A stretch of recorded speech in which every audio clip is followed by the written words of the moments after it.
All right, let's get right into it. Artificial intelligence. It's not just knocking on the door. It's crashing right through the walls of our world. And nowhere is that disruption being felt more than in education. It's making all of us ask some really big questions about how we teach, how we learn, and heck, what it even means to be smart anymore. Now that is a massive statement, but it really gets to the heart of what we're talking about here. This isn't just some new app or a minor software update. No, this is a fundamental, ground-up shift in how we access and process information itself. I mean, think about it.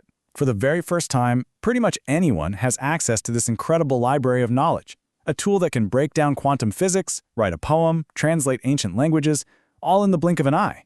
It's a kind of power we've just never had before. And of course, with that kind of power comes a whole lot of panic. But that panic, it feels so unique to right now, doesn't it? But is it really? Or are we just hearing the same old fears, just dressed up in new digital clothes? Well, it turns out history has some pretty fascinating lessons for us on this. Just look at this. The fear today that AI is going to make students lazy, that they won't be able to think for themselves, it's almost a carbon copy of the anxiety that people had about the written word. And the calls we hear to ban AI in schools, it's the same pattern of resistance that the printed book faced centuries ago. That's right. One of the greatest thinkers in all of human history, Plato, was actively arguing against a technology that we now see as the absolute foundation of education. He thought it was a crutch that would make our minds weak. Now, this doesn't mean today's concerns aren't valid, but it does show us that our first instinct when faced with a huge technological shift is often fear and rejection, not adaptation. So the real lesson from history seems pretty clear. You can't stop the wave, so you better learn how to surf. Trying to fight it is pointless. Adapting? Well, that's where the real opportunity is. And this forces us to ask, okay, how do we adapt our entire educational system? And this question just cuts right to the chase, doesn't it? For so long, education has been about memorizing facts and then spitting them back out. But if a machine can do that perfectly in a split second, what are we actually testing? Are we measuring real understanding, or are we just checking how well a human can act like a computer?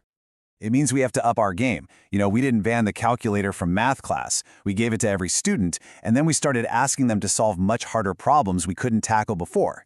It's the exact same idea here. We need to create questions that demand critical thinking, synthesis, creativity, all the things AI can help with, but can't actually replace. We've got to expect more from our students and use this tool to push them further and faster than ever. And of course, this brings us to the elephant in every classroom right now. If a student uses an AI to write their paper, is that learning? Or is it just high-tech plagiarism?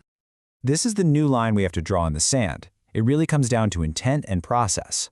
Is the student using AI like a superpowered research assistant to gather info and test out ideas to build their own argument? That's just good academic work. Or are they just telling the AI to write the whole thing and then slapping their name on it? Yeah, that's cheating. The definition of what your work is, it's changing right before our eyes. And this really is the biggest shift of all. In a world where you can get any answer instantly, the real skill, the valuable skill, is knowing how to ask the right question in the first place. That's where human curiosity and insight and strategy all come into play. The answer has become cheap. The question is now everything. But for all of its incredible power, we have to remember what AI is. It's a tool, a ridiculously advanced calculator maybe, but it's not human. And there are some core parts of learning and growing that it just can't provide. An AI can't teach you how to pick yourself up and try again after you fail. It can't teach you grit. It has no values. It has no lived experiences to draw from. It can mimic creativity, sure, but it can't feel that spark of a truly new idea. These are the things we learn through struggle, through working with others, and through the messy, beautiful process of discovering things for ourselves.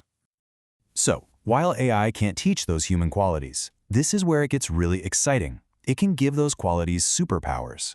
When you pair human ingenuity with AI's raw computational power, the things that become possible are, well, they're almost unbelievable. Think about a number like this, 20x. We're talking about a potential 20-fold increase in productivity in really complex fields like scientific research, a 20 times leap forward. And this is what that 20x actually looks like in the real world. A single PhD student being able to do the work of 20. That means finding cures for diseases like cancer and Alzheimer's radically faster. It means solving problems that we used to think were literally unsolvable. This isn't science fiction. So this all brings us to the end goal, right? To this single most important skill for the future.